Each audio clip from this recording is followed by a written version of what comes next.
One autumn day, Percy was sent to the smelter's yard on the other railway to collect a train of steel.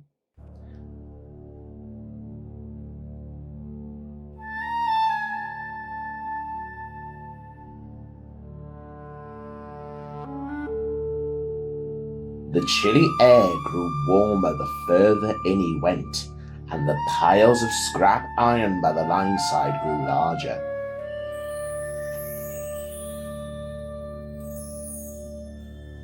Well, well, well. It's the little piggy himself. Percy groaned as Harry and Bert rolled alongside. Come to surrender yourself to the torture, have you? As if. Just give me my steel and I'll be off. You really ought to treat us with more respect. One day you'll be lined up for scrap, and you'll regret not being kinder when we cut you up first. Percy snorted away, trying not to look too scared. He left the smelter's yard to the sound of menacing cackles.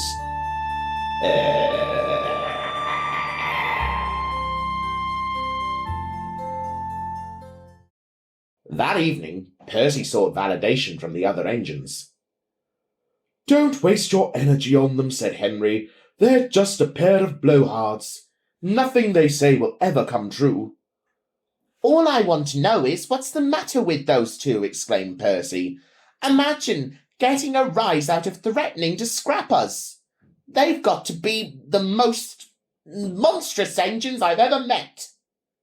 The others murmured in agreement, except Edward. "The rude is certainly Percy, but not the most monstrous." Everyone looked at the old engine in befuddlement. "Edward," began Thomas, his boiler running cold, "you're not referring to them, are you?" "The very same," said Edward. "Who?" asked Percy. "The Ware engine," came the reply. There was silence, but not for long. "The Ware engine," laughed James. "Really, Edward, you're a real fantasist. There's no such thing as a Ware engine." "Yes, there is, James," replied Edward firmly. "They used to work on this railway long ago, when Thomas and I first arrived." Edward paused and thought back to all those years ago.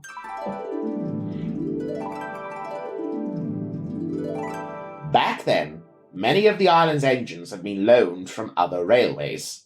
One of them handled local trains along the branch lines. They were insufferably haughty and always going on about how an engine of their grandeur deserved better. "Local trains are for measly, unimportant engines like the rest of you lot," they would jeer at me and the others. "And those branch lines, oh, such filth is beneath me." Their behaviour only grew worse, and they began taking out their frustrations on the passengers. "I'm a first-class engine. I deserve better than you third-class peasants." Then one day, it all came to a head when a particularly unkempt passenger tried to board their train.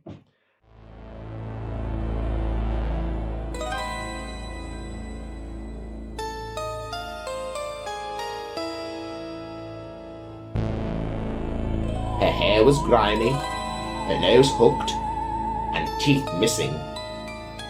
"Oh, not a chance," they snorted, and wished steam angrily at the woman. Everyone was aghast, but the woman stared angrily at the engine. "A beastly engine like you deserves an equally beastly punishment," she wheezed, and began chanting something at them. "Pah!" scoffed the engine, and puffed dismissively away, the woman continuing her chant.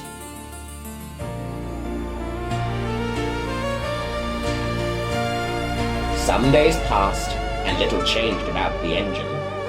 Their boasting and insults continued the same as always.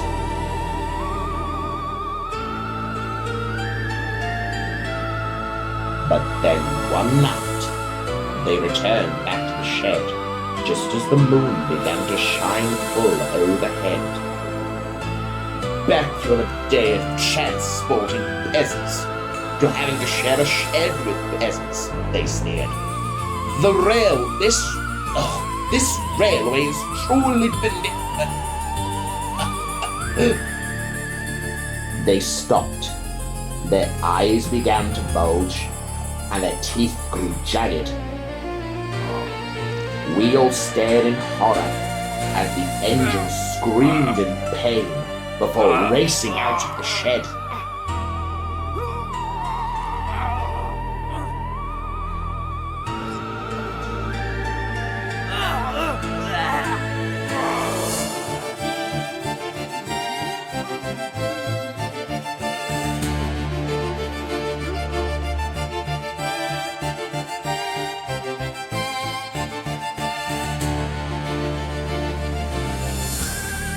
The next morning, workmen said they had seen the engine race down a forested line. They sent another engine and some men after it, but no one came out.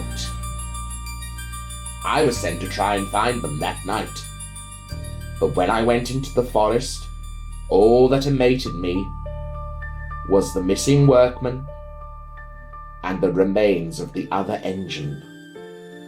I'll never forget it. Parts of its boiler had been gnawed out, its smoke box had deep puncture wounds, and its face, or what was left of it, had claw marks all over it. Then a pile of leaves rustled nearby, and the sounds of twigs snapping echoed everywhere.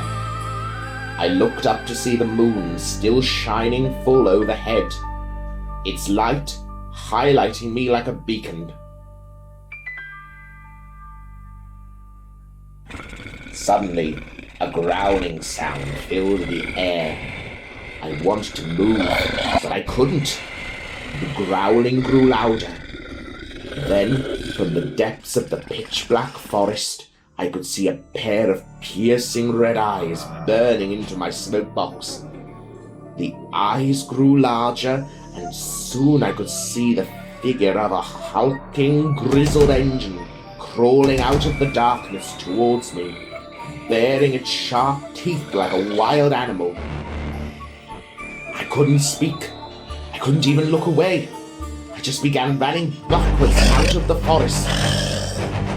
Almost at once, the were engine lunged towards me, letting out a pedal roar as it gave chase. I shut my eyes and braced for the end. Luckily, I made it out without a scratch, but the were engine was nowhere in sight.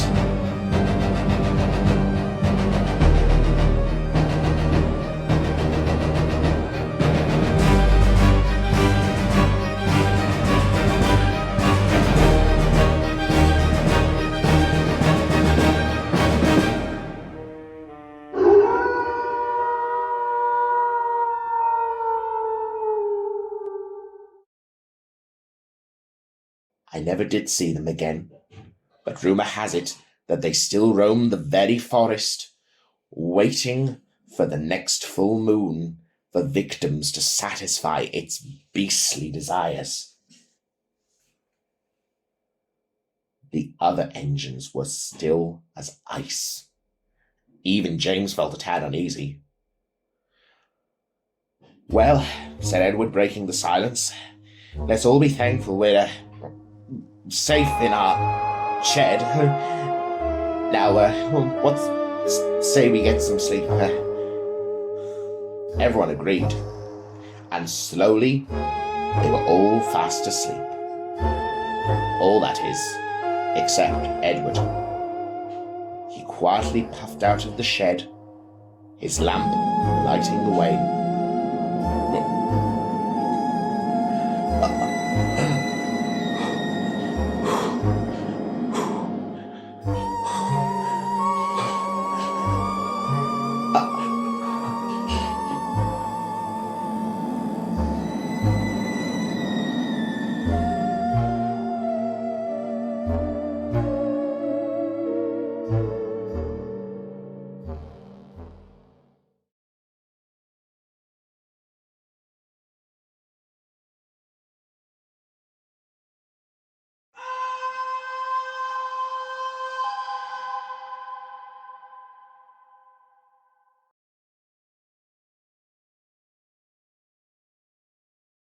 James? James, wake up, old boy. James opened a sleepy eye.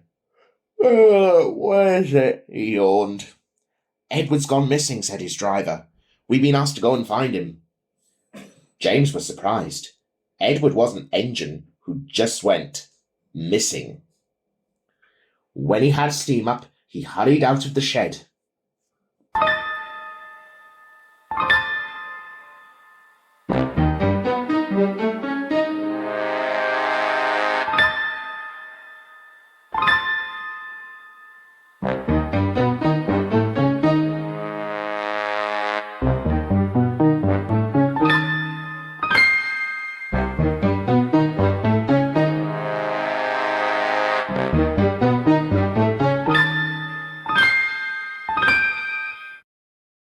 Soon they reached the last signal box Edward had passed. A thin fog had begun to shroud the island. I think I saw him headed down the overgrown track going into the forest, said the signalman. That may be your best bet.